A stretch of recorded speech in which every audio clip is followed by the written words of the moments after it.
नमस्कार, आप देख रहे हैं आज तक। मैं हूं आपके साथ नवजोत रंधावा। हाथरस कांड पर हर तरफ हंगामा मचने के बाद योगी सरकार एक्शन में आई। जिले के एसपी समेत 5 पुलिसकर्मियों को सस्पेंड कर दिया और इसके साथ ही पुलिसकर्मियों समेत दोनों पक्षों का नार्को पॉलीग्राफी टेस्ट करवाने का भी निर्देश दिया गया है। हर किसी की नजर यूपी के हाथरस की तरफ है। हर आवाज हाथरस की पीड़िता को इंसाफ के लिए उठ रही है। हर किसी के मन में सवाल है कि आखिर हाथरस में हो क्या रहा है। हाथरस की हर हरकत पर पुलिस की पैनी नजर है। हाथरस के पीड़ित परिवार पर पुलिस का सख्त पहरा है। हाथरस में पीड़िता का गांव छावनी में तब्दील है। न किसी को अंदर जाने की आजादी है और न ही बाहर आने की। पुलिस गांव के चारों तरफ घेरा बनाकर बैठी है। मीडिया के साथ राजनीतिक दलों के नेताओं ने हाथरस कूच किया तो पुलिस ने उन्हें खदेड़ दिया। एसआईटी जांच के नाम पर हाथरस में किसी को जाने की छूट नहीं दी गई। पुलिस जैसे मनमानी पर उतर आई और बदसलूकी से भी बाज नहीं आई। पुलिस मीडिया के कैमरों को रोक रही थी, लेकिन उनकी हर हरकत कैमरों में कैद हो रही थी।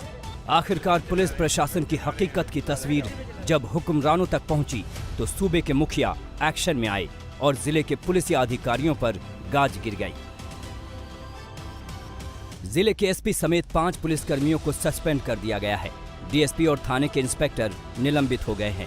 ये कार्रवाई एसआईटी जांच की प्रारंभिक रिपोर्ट के आधार पर की गई है।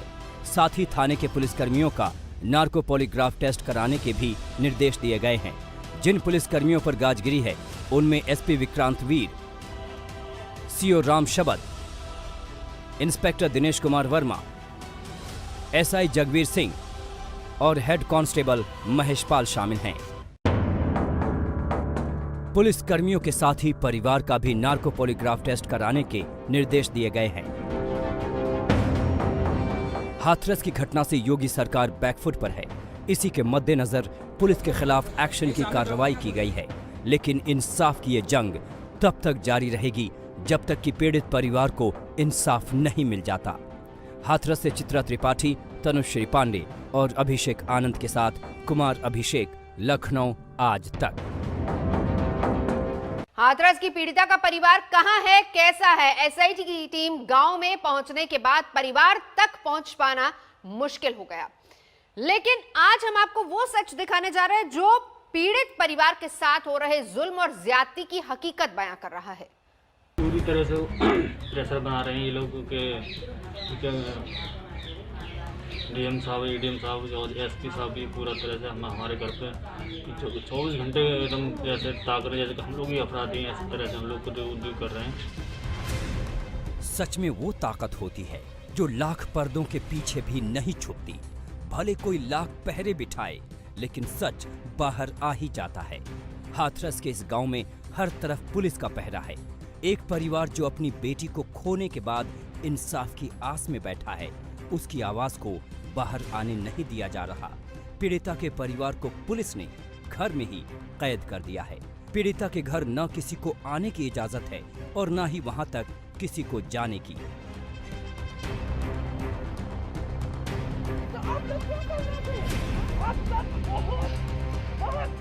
अगर कोई पुलिस के पहरे को पार कर पीड़िता के घर जाने की कोशिश करता है तो उसके साथ क्या सुलूक होता है वो तस्वीरें बयां करने के लिए काफी है।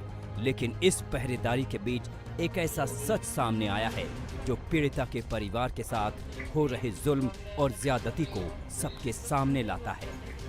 अधिकारी आए, प्रेशर बना के हमें चंपा की बोले के कागज चलो योगी से बात कराएंगे, पर हमें वहाँ न ले जाके सीधे कागज PWD में लेकर पहुँचे।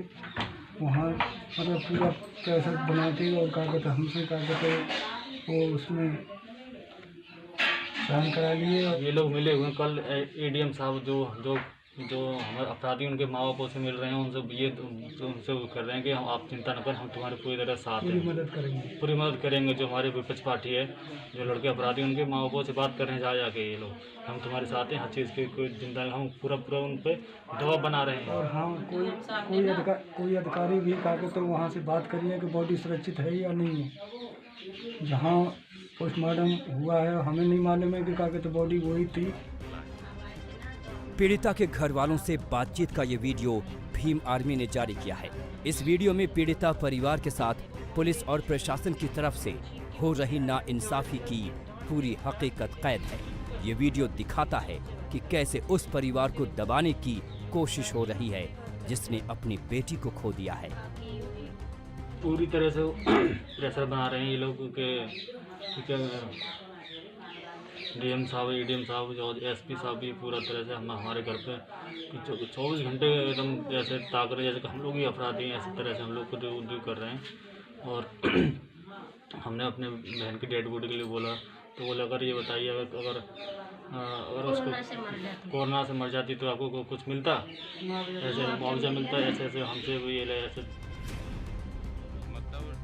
जरा इस परिवार की हालत को कुछ पल के लिए महसूस कीजिए। सोचिए उस परिवार की क्या हालत होगी जिसकी बेटी आखिरी वक्त में भी उन्हें नसीब नहीं हुई। अब जब ये परिवार अपनी बेटी के लिए हुक्मरानों से इंसाफ मांग रहा है तो उसकी आवाज पर भी पहरा बिठाया जा रहा है। अब आए थे ना तो हम लोगों ने उनसे बोला आप लोगों ने बॉडी क्यों नहीं दिखाई। हम लोग मतलब इतना परेशान हो रहे थे तो बोल रहे थे उनका जैसे वो बोलते ही नहीं है सही से, पूरा चीख के बोलते हैं, अलग बोलते मतलब कि डांट देते हैं, चुप कर लेते हैं कि आप चुप रहिए, मैं उनसे बात कर रहे हैं। वो सिर्फ जो पिताजी है ना उनसे ही बात करते हैं। क्या डीएम साहब 25 लाख में अपनी लड़की की बॉडी बेच देंगे? आप बताइए। डीएम बोलते हैं एक मकान में 25 लाख रुपया देंगे, इतना तुम्हारे लिए मुआवजे के लिए कम है। हम लोग ये सब कुछ छोड़ दिखाएंगे। अगर जो डीएम साहब की अगर बेटी के साथ ऐसा हुआ हो तो क्या वो बर्दाश्त कर पाते? वो बोलते हैं कि ईंट लगने की वजह से उनकी गर्दन की हड्डी टूटी है, रीढ़ की हड्डी टूटी नहीं है, कोई चोट नहीं है, गले में चोट की वजह से वो लड़की मर गई। तो इतने दिन हॉस्पिटल में क्यों रखा उन्हें? बताइए। बिना किसी उसके रेप हुआ नहीं हो, कुछ नहीं हुआ, तो उसकी वजह क्या थी मौत की? भीम आर्मी के इस वीडियो में पीड़ित परिवार पुलिस और प्रशासन की मनमानी से पर्दा उठा रहा है। अब देखना ये होगा कि इस वीडियो के जरिए परिवार ने जो अपनी आवाज बुलंद करने की कोशिश की है उससे हुक्मरानों के कानों पर कितनी जूं रेंगती है। 25 लाख में अपनी लड़की की बॉडी बेच देंगे? आप बताइए। चित्रा त्रिपाठी, तनुश्री पांडे के साथ आज तक ब्यूरो। हाथरस में क्या सच के पैरों में व्यवस्था ने बेड़ियां डाल दी हैं? ये सवाल आज इसलिए उठ रहा है क्योंकि हाथरस में निर्भया के गांव तक ऐसा पहरा बिठा दिया गया मानो परिंदा भी पर न मार सके। मीडिया को रोका जा रहा है, पीड़ित पक्ष के वकील को रोका गया। आखिर इन पाबंदियों के पीछे का सच क्या है?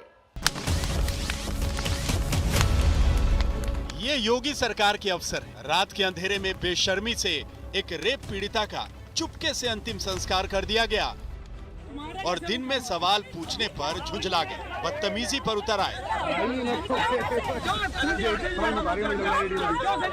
एडीएम जेपी सिंह की भाषा सुनिए।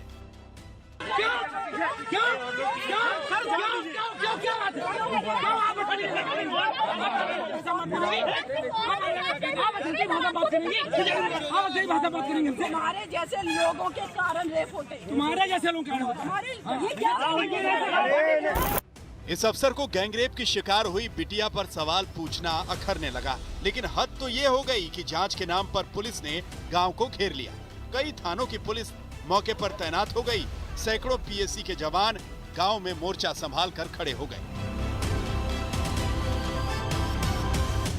ये पूरे पुलिस वाले मुझे घेर कर इस गांव में खड़े हुए थे और लगातार धमकी दे रहे थे। आज तक के रिपोर्टर चित्रा त्रिपाठी लगातार पीड़िता के गांव से जुल्म की कहानी को रिपोर्ट कर रही, सच बाहर ला रही, लेकिन प्रशासन रास्ते में बैरिकेड लगाए खड़ा हो गया। आज गांव में चित्रा की एंट्री रोकने के लिए खुद एसडीएम साहब मौजूद थे। देखिए ये सामने वाले चेहरे को।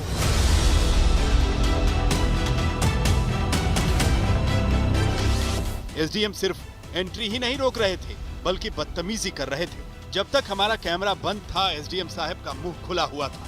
वो धौंस दिखा रहे थे, धमका रहे थे।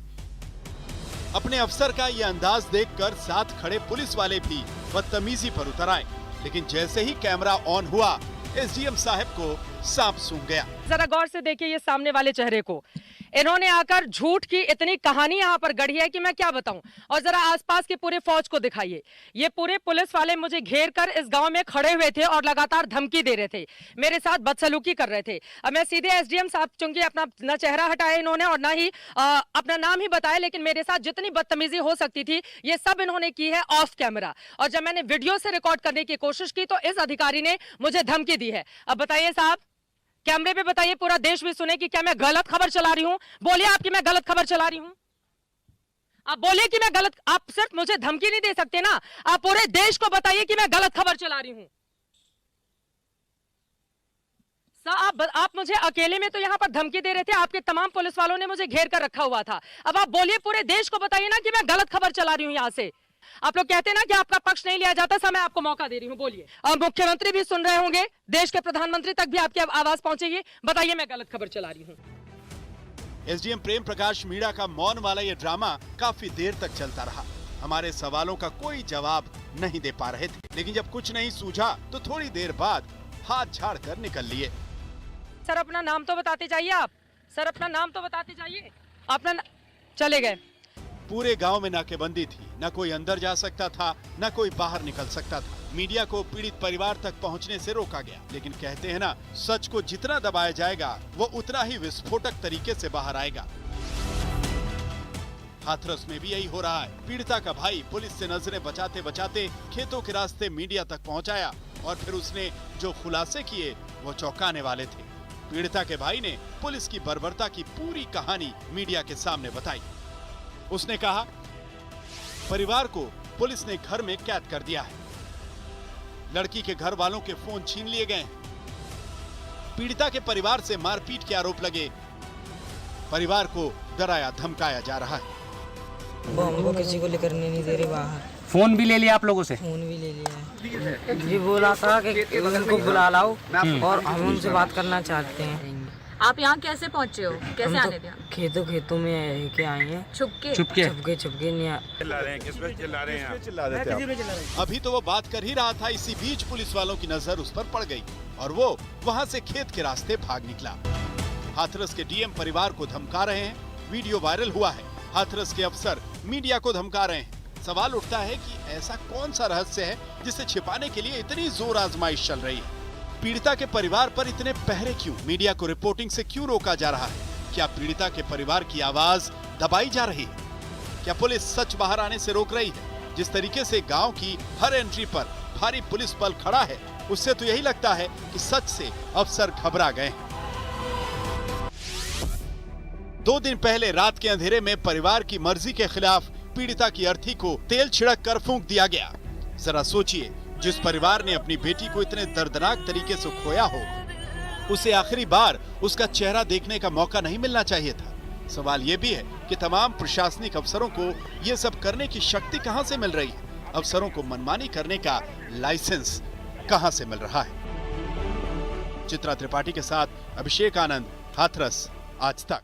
नमस्कार, मैं हूं अंजना ओम कश्यप। हमें उम्मीद है ये वीडियो आपको पसंद आया होगा।